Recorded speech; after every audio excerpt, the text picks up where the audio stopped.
So what do we got here, man? This is an antique coffee grinder. My uncle works at the Department of Sanitation.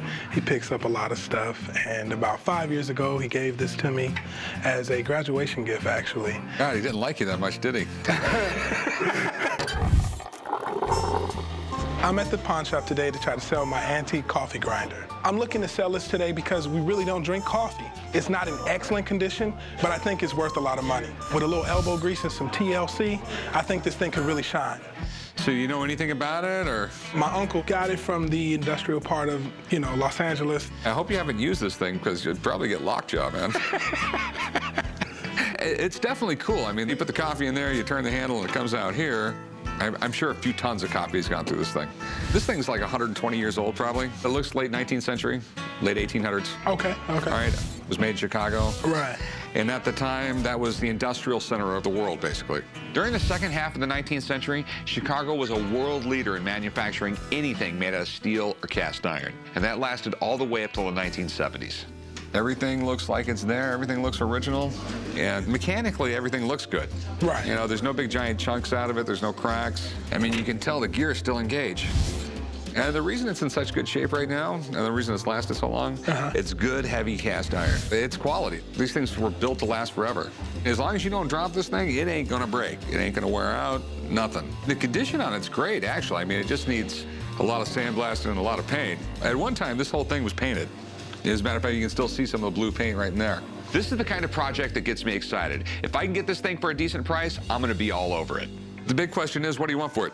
Well, I'm thinking like $500, man. Nah. Some people buy it like it's sitting out in their front yard like this, but if you're gonna put it in your kitchen, man, or you're gonna put it in somewhere nice, it's gotta look nice. Clean it up a little bit. There you go. It's gonna take a lot more than spit. I'll tell you what, I'll give you $200 for it.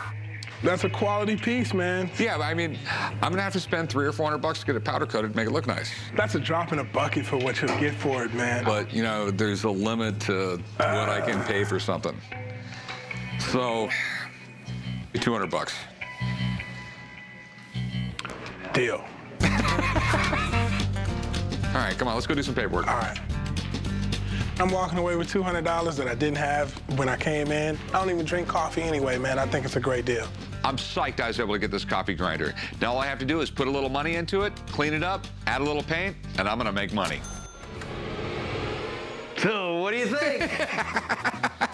How's it going, man? Good, how are you, Rick? Damn, it looks great.